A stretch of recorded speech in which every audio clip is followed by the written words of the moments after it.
Everybody, welcome along to another live show. We're bringing you completely up to date with all the news in and around Manchester United, and it's on the manager again. Why are Manchester United now delaying the interim manager decision, which we thought we were going to get within the next couple of days, that being today and tomorrow? Not anymore. Are United giving Fletcher a chance? I want to get your thoughts on this. And is he keeping that seat hot just for that big boss coming in the summer? More talk on a Thomas Tuchel and the potential of him this time agreeing to Ineos terms. All the reports on that, updates on your transfer news, and of course, all of your comments on everything going on and around Manchester United right now. We've got Romano updates to come, Sky updates to come, everything that's going on around Manchester United. Hopefully, you've had a good day, everybody. It's been a bit calmer today. There's been a lot of people dissecting what happened last night. I must admit, I didn't think much of it at the time, but I've now watched Kyle Walker's stamp on Dorgu back. Disgraceful. Absolutely disgraceful. I cannot believe that he managed to get away with that. And I don't know why I didn't pick up on it at the time. I was probably still in a rage that Man United had blown a 2-goal lead, but naughty boy, that should have been looked at again. Joke. And I've watched the goal back as well, the one that was disallowed. Farce. Absolute farce. There was 2 fouls on 2 Man United players before it even got to that foul on Leacher and Walker, which was a dive and was completely disgrace. Well, it was a disgrace. It was a completely shocking decision. Anyway, let's get into the news. Let's first of all talk managers. Let's get into what's happened and where we're actually at right now with this manager hunt and what the latest is on it. Right, okay.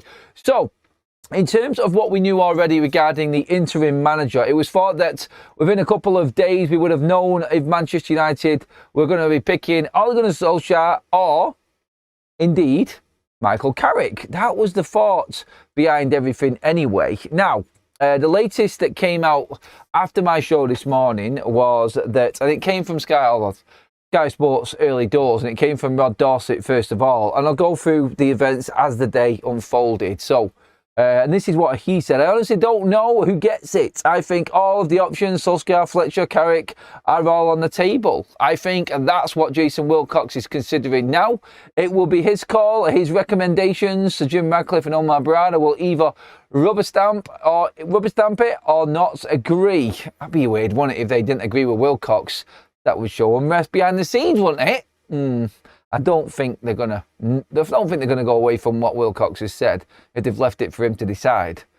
It's sounding increasingly unlikely that it will be a combination of those old boys that take the interim role until the end of the season. The initial talks seem to suggest that maybe Carrick and Solskjaer won't work together. They are both number ones. Carrick has done more on the training field, but Ole has done more at Manchester United as the main man. He's been there and done it. We'll see how that develops over the coming days. It's definite that Solskjaer and Carrick are the front runners. Which one has the lead? I'm not sure at this stage. He also then goes on to say, though, Manchester United bosses see both Solskjaer and Michael Carrick as number ones. Yes, a club will be patient with no urgent talks today. No appointment likely before Sunday's game against Brighton, partly because Fletcher has impressed. Now, whether he's impressed in how he's dealt with the media, the way he set the team up, does he deserve more time to work with the players? Does he deserve more time to actually implement that system that he was talking about, that they were rusty with against that Burnley side last night in that game? All of that, really, I think is where the decision is going to be made by Ineos and Jason Wilcox. Have they been impressed enough? Is it going to be any better if you bring Ole Gunnar Solskjaer and, of course, Michael Carrick? Let's not forget, Solskjaer has worked as a number 2 alongside a couple of managers now at Manchester United. He's used to the dugout, and people forget what he might have picked up on and the mistakes that might have been made previously as well by other managers, namely Ole Gunnar Solskjaer. And look, I think where we're at right now is people are saying, don't disregard Fletcher. Don't count him out. So I want to know in the chat, actually, Fletcher, Carrick, Solskjaer. We did the poll this morning. Most of the people went with Carrick. There's been no updates at all today. Manchester United have been tight-lipped. Now, the word from Norway around Solskjaer's potential move back to Manchester United was that he would be working under a 50 to 60 grand a week wages, and he would get a £3 to £4 million bonus if Manchester United made the Champions League. No action will be taken today. Solskjaer was at a funeral, and that was well documented and written about, so there would be no announcement today, nothing tonight. I don't think it's now going to come tomorrow. Manchester United are giving Fletcher the proper training time and work with the squad over the next couple of days so he can really go and show what he's made of against Brighton. But I'm telling you right now, if Man United beat Brighton and Fletcher gets the win, and that's a draw and a win in these 2 games, and you're looking for a interim manager from now to the end of the season, I guarantee the thought will pop into Ineos's head. I'm going to put my name on the table right now. I'm going Carrick. I think that's the right call. But I think what we're seeing here is definitely a situation developing that might see Darren Fletcher actually get a chance. Now, see, this is what I mean. I think if Ineos want to give Darren Fletcher a few games, there's no real difference from giving it Solskjaer or Carrick at this point. Could they leave Fletcher in while we get through these difficult games like they left in January, and then bring Carrick or Solskjaer in at the start of February? Solskjaer and Carrick are going nowhere. That's the difference. It's not like these managers have got offers elsewhere. They're actually offering their services to Manchester United right now. So United are in no rush. They've got someone in there who you could say is probably just below these two in terms of what he's done in his coaching career and management career. He is below them, obviously. He has worked alongside other managers, though. We need to remember this. He has been there alongside Erik ten Hag. He has been a big part of that for a couple of years as well. So he's used to being in amongst it, and he's well respected by a lot of the squad and a lot of the current squad as well. So maybe United are thinking that this integration of a new man coming in, well, not so much new in Carrick and Solskjaer, but you know what I mean with the current squad and what they are. Like Fletcher said the other day, I've just introduced myself to the new players, Cunha, Lamens, Sesko. He knows everybody else. Do Ineos see an easy ride here? Do Ineos see the no need to bring in a Solskjaer and that big bonus at the end?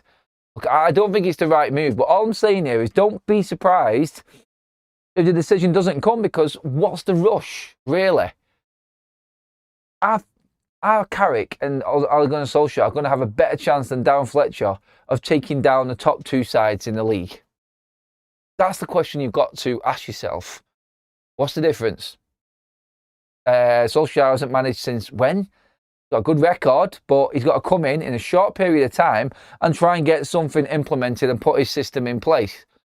Fletcher has got a little bit of time now to actually get training with these players. Look, I don't think it's the right way to go, and I don't think it really matters at what point you bring the manager in. It could be now, it could be at the end of the month, it might not be at all. Fletcher might keep it.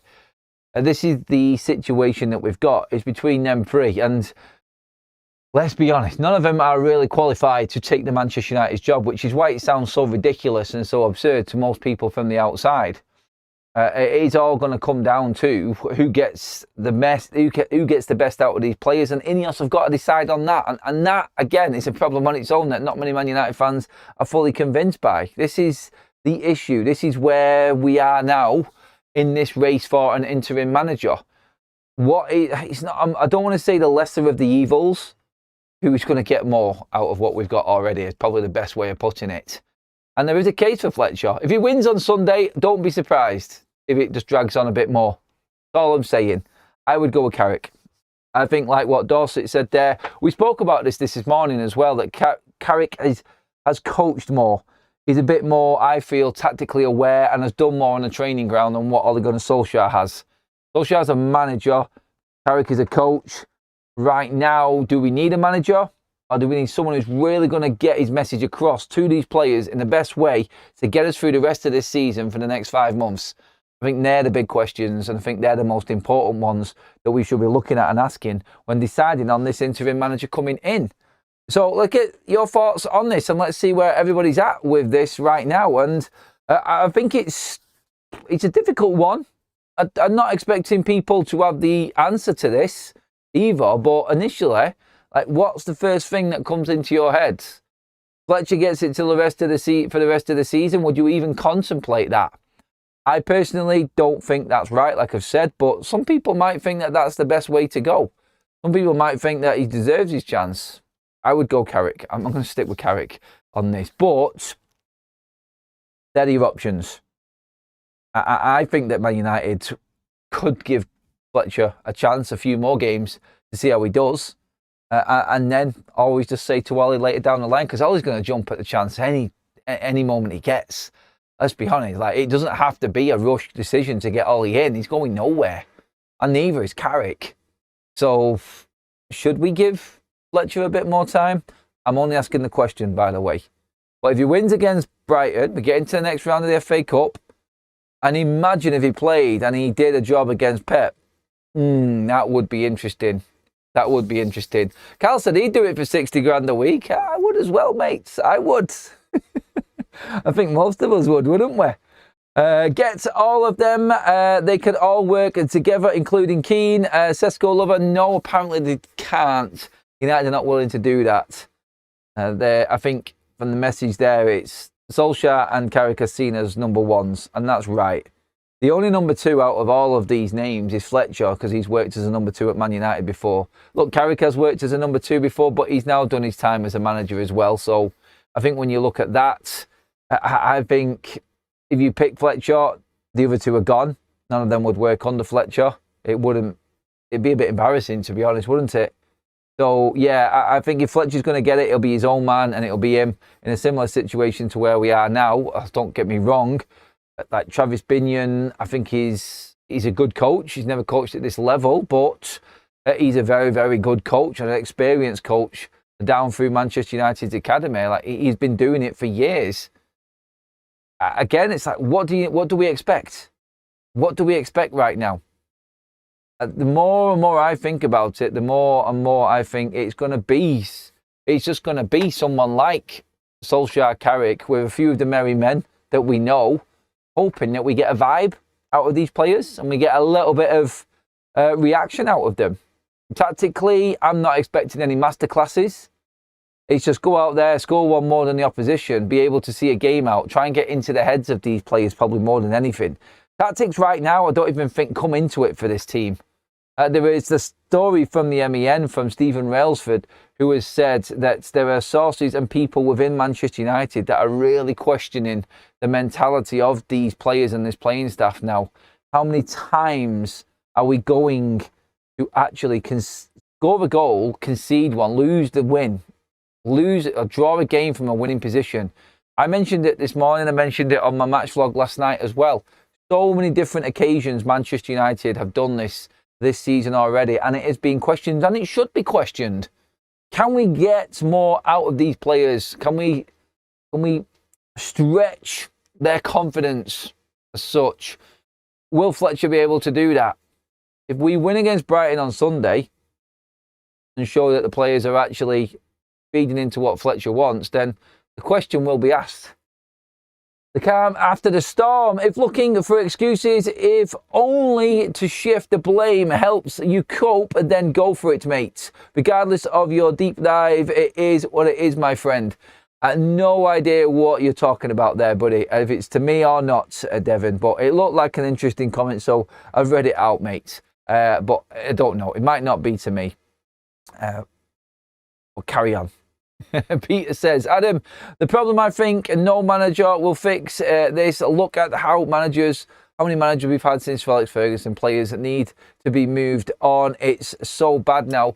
When we talk about players that have been there since Alex Ferguson and how many managers have failed since Alex Ferguson, what you've got to look at is some of them players have moved on now. So how much of the new guy, when you think about what Ineos have brought in, for instance, Ineos have brought in, let's just say, Ineos have brought in 2 fullbacks. They've brought in 2 centre-backs, which feature quite a lot. Both fullbacks and both centre-backs feature quite a lot. They've brought in a number 9 who plays and is our number 1 now. We've brought in 2 10s, which are our go-to number 10s as well so far. They've got a midfielder, which is playing consistently already right now. So the last 2 years is what we're looking at here, the players that are brought in. There are certain players, obviously, Bruno, Dalot, Shaw, Maguire, always going to be there. And he also brought in our number 1 goalkeeper as well, who we're happy with. we can't really look at the players and say this has been going on for years and years and years. We need to get rid of the players. The majority of the starting lineup is new to the last 3 years of this football club now. And that's what you've got to look at. Even when you're looking at the bench, Kobe Mainoo, one who just came on in the last 3 years, Mason Mount, Joshua Zirkzee, Jay Lacey. You see where I'm going with it? How long can we just say that we need to get rid of the players? We all talk about the obvious ones. And they're the ones, the leadership group type of players. But most of this team is quite new. And the starting lineup there's a few scattered in there, the old guard. But they are eventually now all fizzing out of this team. And it's going to be an important summer on that as well. And I think Manchester United fans will be looking to what we do in the summer and where we go in terms of what money's spent, where it's spent. They're expecting something big. Adam, sorry to go off subject. I've got a spare ticket for Arsenal away as my son is now back in Dubai. Let me know if you fancy it as my guest. Cheers. I will message you on that, mate, and let you know exactly what's going down around me with that one, mate. Thank you very much, and cheers for the super chat as well, Block. I will be in touch. Let's see what else we've got in the comment section here. Carl says, honestly, this isn't the same set of players in the main as we had under Erik ten Hag. So the players that need to move on are the people who have been here 3 years or more. All of them. All of them. Yeah. 3 or years. Casemiro, Bruno Fernandes, Harry Maguire, Diogo Dalot, Luke Shaw. Who else is in there? I'm not getting rid of Ahmad though. He's been here quite a bit as well, even though he's not fully been on Man United's books. But I get it. The obvious ones are there, aren't they? And they're the ones that everyone's always bringing out. It's clear, I think. And we are going to be seeing a bit of difference. In fact, there is a story going around, which I don't believe, but apparently there is a bid and interest in Bruno Fernandes for a sale this month at Manchester United. I don't think that will happen. I don't think it's anywhere near happening. So I don't think we need to even talk about it. But that will start to gather momentum again going into the summer transfer window. And Bruno's going to be a big one because he's impossible to replace. So you have to be very confident with who you're bringing in to be releasing Bruno Fernandes because he's such a key part for this team right now. And he is the captain. So if you're going to get rid of Maguire, there's one captain. Get rid of Bruno, there's another captain. I mean, you're talking Dalot here as well. He's more of the senior player. Luke Shaw, another one of the senior players. Who do we bring in as the captain? Is it De Ligt? Is it that type of player? Casemiro's a captain figure. He's going as well. Super chat in from Gumball says, a quadruple of Solskjaer, Carrick, Fletcher and Evans is needed. The legends need to come together and cooperate for the best of the club. Ego aside, I don't know, mate. The experience within them really doesn't even match up to the people that we're competing with and their managers in this league when you put it together. So I don't know. There's always that saying as well, that old famous saying, too many chefs in the kitchen. And I think that could be the case at Man United if we do bring in too many people. The story that we're talking about regarding Thomas Tuchel as well, the summer appointment. Now, Romano has been going big on this. I mentioned it earlier on today. De Zerbi and Tuchel from Romano, he's talking about them not turning Man United down, rejecting them. It was more that they just weren't ready at that stage of their careers to do it. De Zerbi now feels he is. Tuchel apparently does think that he is. Now, there was an interesting piece come out regarding Thomas Tuchel as well earlier on today, and it was in and around, just saying now, TalkSport, we're talking, Alex Cook was saying it as well this morning. Not saying that he's someone who you go to and this is a definite. Tuchel and Jason Wilcox. The name I keep hearing come the summer is Thomas Tuchel. He's very much at the top of Manchester United's list. He's turned the United job down before, but that doesn't necessarily mean he wouldn't entertain the idea. It'd be interesting to see how he operates alongside Wilcox, Barada and Vivell. I do wonder how secure Jason Wilcox's position is. Interesting comment. Very interesting. He's got to get this interim appointment right. If they appoint the wrong man and results don't improve and they miss out on European football, I don't think it's the interim manager's head who's on the chopping block. Ooh, and like we've said, that there is what a lot of Manchester United fans will look at. It's not just a manager. Like, if they put in Solskjaer, results don't go well, everybody's going to be asking that question. Why didn't you give Fletcher a chance? Why didn't you pick Michael Carrick? It's all going to be on on Jason Wilcox now. And like we said there a minute ago, Jason Wilcox will be the one that decides.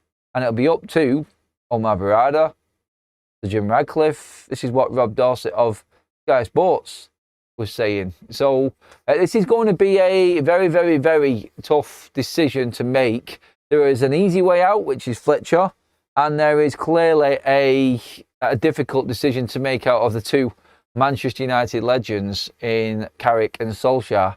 But long term, they are sticking with this big, big manager. And the name Thomas Tuchel is definitely at the top of that list. Whether you like it or not, I think Tuchel is the right type of character to handle Manchester United. I do. I think he's been everywhere that's big. And I do think that he will be ready after international football to step back into club football with the right sort of look on things as well. It's, I think, something that is definitely on the cards. And I don't think any poor performance from England in the summer is going to really affect the call for Man United. Maybe it will. I wouldn't have thought so. I mean, we're expecting England to really go far in this World Cup. Will that determine whether Manchester United are still looking at Thomas Tuchel by the end? I'm not sure. But he's there on the list. So too is Nagelsmann. So too is De Zerbi. Glasner is also there as well, like we've said before. And of course, you've got the other World Cup managers that are in there. You've got the Ancelottis of this world, the Pochettinos of this world that could also be potential Manchester United managers come the summer transfer window opening, and the permanent job could be theirs. But I think definitely movement there on that. We are obviously looking at the short term at the moment and concentrating on the interim job. But the fact that Fletcher might be given a chance is interesting because it saves Manchester United a little bit of money as well, doesn't it? And it obviously gives them a bit more room and leeway come the summer transfer window open, or the end of the season, for the manager coming in. Interesting times. Well, keep your comments coming in on that as well, please, everybody. Make sure that you do pop a like on the video as well. Make sure that you are hitting that subscribe button to stay up to date with everything going on. Hopefully everyone who was involved in the competition last night has already put their claim into the email address over on Big Up. Thank you everyone who did compete. Loved that, and it was a good showing last night.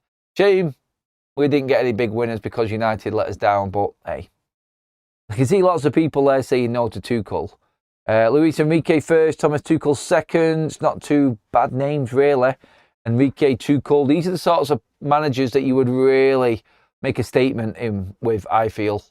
I mean, that sort of manager, Ancelotti, Tuchel, Enrique, they are big, big managers.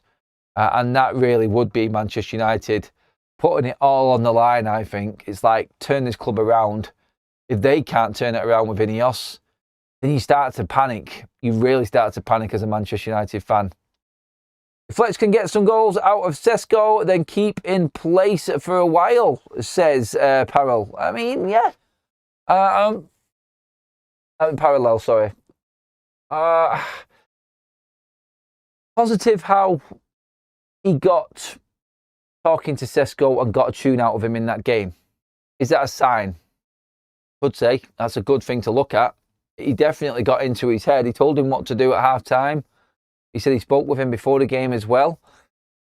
I mean, he had 6 shots on target yesterday, Benjamin Sesko, so Fletcher has definitely had some form of impact on him, and the shape definitely suits Sesko better as well. So that could be something you look at as a big positive if you're trying to back the call for maybe keeping Fletcher in situ. Jamie says, hi Adam, if we are not in Europe, I worry about the coach we will attract, especially if they have to bow down to Wilcox. I'm worried with this team. I think we all are, Jamie. I think every single Man United fan are looking right now. What if it carries on this way? No Champions League, dare I say it, no European football. It's a disaster Ineos have got to pull out all of the stops to get the right manager. And like what Alex Crook said there, maybe it won't be the managers' heads that are on the block now. Maybe the scrutiny and the spotlight are going to be on the likes of Jason Wilcox and Omar Barada. Maybe that's where the book is going to drop. I think that is something now that, with all of the noise going on, could actually come through, because this is an interim. No one really sees as a mainstay at this football club. So if you're going to look for someone, you're going to look for the main players, aren't you, at this point? And the main players are definitely the likes of Jason Wilcox, Omar Barada. So it's important that they get this one right. I'm not surprised they delayed it, just to make sure that they make the right decision. No need to jump in. Ben says, Emery is proven top 3 current Prem managers. Get him. I've said I would take Emery above everybody else, to be honest, but he's going to be difficult to get because he's the only one out of this list of managers we're talking about that is contracted. There's so many managers out of contract this summer that Ineos could just go and get if they can attract them in and give them the right sort of deal and freedom to do their jobs. It is going to be interesting which way they go with it. I wouldn't have thought Tuchel would fit with Ineos' way of working, and given his track record of busting up with hierarchy at every club, he's best at. With every club he's been at. No more drama for me. Rude for interim. No, he's already been turned away. Rude won't be getting the option to work as an interim manager at Manchester United. That ship sailed a long time ago. I think it was made quite clear the likes of Rooney, the likes of Van Nistelrooy, all definitely out of the equation when it comes to the next Manchester United interim manager. That was made clear. It doesn't look good at the moment, says Andrew. I thought before Amorim was sacked, maybe we had a chance at the FA Cup. Maybe now we have a better chance. Well, the players have got to do so much more. Look, I'm willing to see what Darren Fletcher does. Obviously, it's difficult. You got 1 day of training and you're expected to pull a result up. Yes, Burnley were bad and the players should have won that game for him. So, can he get more out of these players? Will he have a better chance with Mazraoui, Ahmad and Mbeumo back in the side? Yes, of course he will. And remember, this morning we updated you on the situation with the AFCON players. You could squeeze Brian Mbeumo back into the matchday squad if you really wanted to. Mbeumo plays his quarter-final tomorrow night, and he could be back in England by Saturday, ahead of the game against Brighton on Sunday. It's a big, big if, and it's big shout, but it is an option there. But it just shows you how close we are to getting them back. There is only the FA Cup game and the Manchester City game maximum now that the AFCON players will miss. That's it. After that, they're back, and that's it then for the end of the season. It would be nice to get them all back for the Manchester derby. That's not going to happen, of course, but even if we could get the likes of Mbeumo and Ahmad back for that game, it would be a massive boost for whoever the interim manager is. And I would be going into that City game optimistic, especially with the way that City are shaping up at the moment. Last 2 games, dropped 4 points, 2 draws, not looking good, and they're dropping off. And if Arsenal do win tonight, that might be it in terms of the title race. It's too much for Manchester City to try and claw back, I feel. Wilcox should put his money where his mouth is. Reckons he can coach. Fill your boots, Wilcox, and get the sack from Uncle Jim. Just saying. It says 14 Fozzie. Yeah, he has. He looks at it from a coach's perspective, he says, Jason Wilcox. We have heard him say that. Right, let's get into the other news as well. A little bit of transfer news, actually, regarding... quickly, by the way, Romano, just on the manager side of things, on the summer on the summer appointments and the permanent manager, no contact with Xavi Hernandez. So nothing from Xavi. And that is it. Romano says, I'm not aware of any negotiations or talks taking place between Xavi and Manchester United as of today. Xavi would love to take a job in the Premier League. Xavi would be open to the United head coach opportunity, but at the moment, I'm not aware of anything advanced or concrete with United.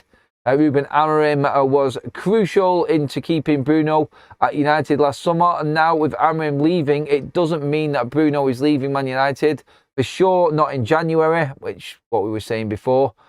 Summer ahead of the World Cup. Let's see what's going to happen from Saudi. They'll return. They returned 3 times in the last 3 years. I'm sure their desire to bring Bruno to Saudi remains. So just going off that story that we said earlier on with Bruno and that sort of speculation that there's going to be another bid in January, Romano completely killing that dead. And of course, we'll expect something to come in the summer for Bruno Fernandes again.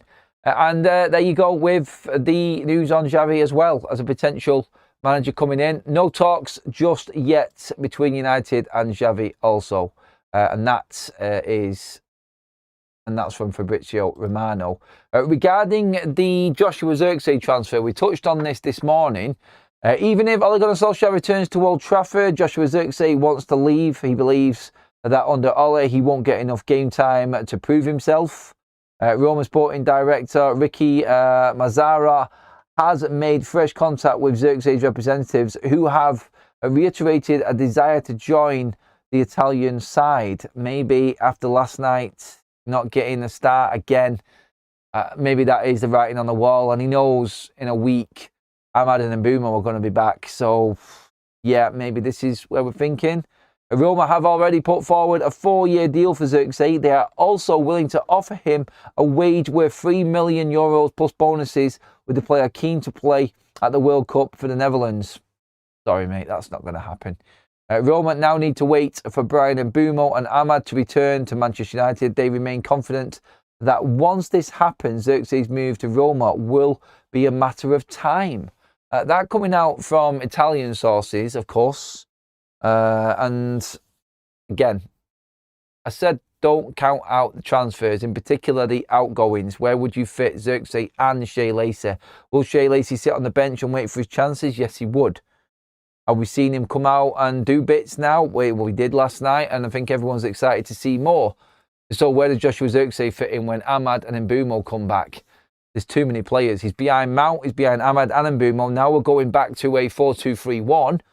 Zirkzee's even further down the pecking order. What will Man United do? Will they be tempted into it?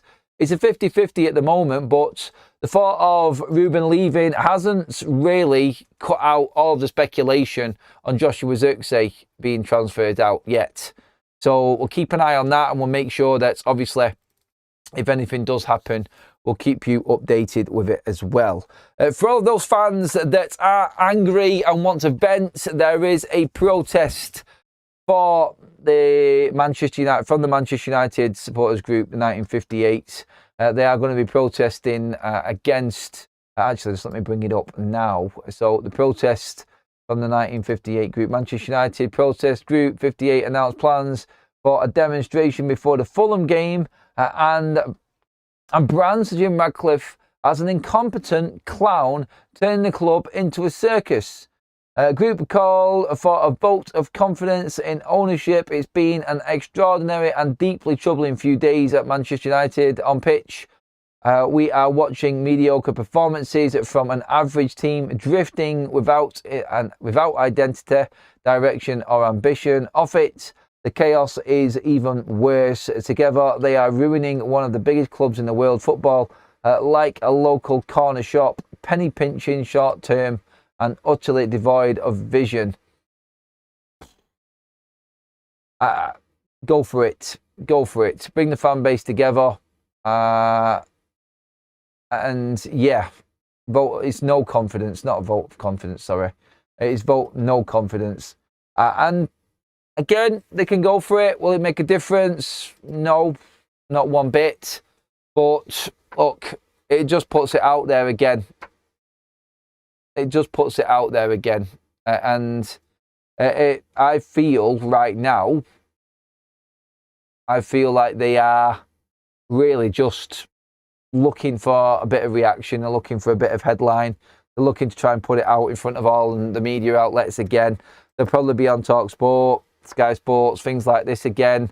The thing is, if United actually get some good results with Darren Fletcher in charge, I think it kills the whole protest. It does, doesn't it? United are winning. The only reason that the protests are going on is because there is one winning 6. If United are winning games, nobody talks about what's going on off the pitch. It's just natural. It's just normal. I say it every time. Nothing against what's being done. Nothing against the protests or the people that want to protest. They are quite within their rights. And I think if you want to go along and protest, you should do.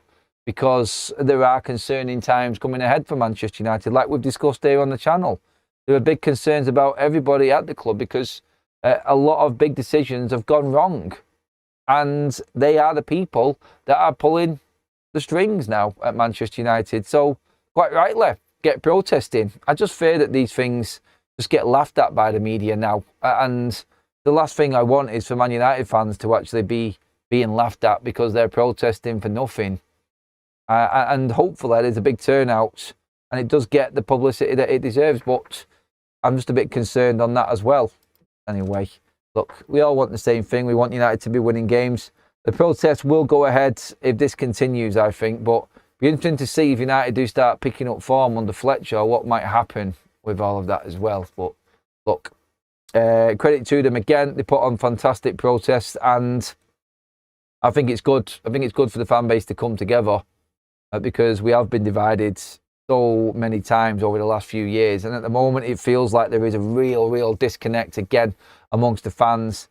And like I said, I was never going to blame Darren Fletcher. And this is just an example I'm going to use right now. I was never going to blame Darren Fletcher. It's not his job for the position that he's in right now. He didn't apply for it. He hasn't put his name forward. He's been asked by the club and he's come to the club's hour of need. And I'm still getting people commenting last night on my videos talking about Darren Fletcher showing how he is not fit to manage Manchester United. What do you want this man to do? He has just been thrown in to the biggest melee and car crash of a football club right now to try and sort out with this bunch of players, which we all agreed with last night, are just mentally not strong enough to handle the pressure. And you've still got fans coming out and absolutely going in on Darren Fletcher because they need to have someone to have a go at. And this is where the fan base is at. It's always going to be this way while the results are going this way. And sadly, that is just where this club is at right now, unfortunately. But we are hopefully going to turn a corner and the results pick up. I'm praying they do anyway. And especially for Darren Fletcher anyway, because I think he deserves it for the amount of time that he's been at the club, the amount of roles that he's done, the managers that he's actually been through and worked under as well. I do hope it works out for him. Xerxes, WC, that's that HE more chance or you get knighted, Adam. I mean, what do we reckon to Xerxes, by the way? I didn't go into detail more on it. Do you feel like, oh, here's the question straight away, Xerxes or Lacey? Which way would you go? Tesco Lover says, Lacey is a baller we have been waiting for. Way better than Garnacho. Agree with that. Steady on Avlon. He is a very talented young player. There is a lot of talk again in the media regarding JJ Gabriel being in the Manchester United squad for the game against Brighton this weekend. He can, of course, be in the Manchester United squad this weekend. Can't be in the Premier League squad, but is very eligible to play in the FA Cup one. So, yeah, that is a possibility coming up as well tomorrow. Then Xerxes packing. I would rather have Lacey, says Real. Welsh Red said Lacey all day. Xerxes, not great, is he? He came on last night and didn't do much either. Jay Lacey pretty much embarrassed the rest of the substitutes last night for the impact that he made. Look, it's only a small cameo and we don't want to hype him too much, but I think what we've seen last night was an opportunity that Manchester United could look at and say, we don't want Xerxes. We've got enough nines, can play false nines. You could even bring Chido up, who could do a job. Xerxes, he's in this system, he's going to play a 10 at best, and he's never going to play. He's never going to play. And you want to change shape? You're still not going to play Xerxes. You probably bring Lacey on and play him out wide like Fletcher did last night anyway. So, yeah, I see where we're at with it. Look, that is all of your news in, everyone. Thank you so much for being part of the show tonight. Your updates are in. Press conference again tomorrow. Be interesting to see if there is any injury updates on that. Obviously, we've seen players return in the last game, so really, really upbeat press conference, I think, tomorrow. Looking ahead, a couple more training sessions in for Darren Fletcher as well before the weekend. And will he fill us in on the potential of JJ Gabriel being in that squad as well? All of that to come tomorrow, along with all of the other news and updates. I'll keep you posted, everybody. Make sure that you like this video. Make sure that you do hit that subscribe button. Hit the bell notification as well to make sure that you know when all the news is coming out. And I will see you all first thing in the morning. And yeah, that pretty much finishes our show. Cheers, everybody. Have a great one. And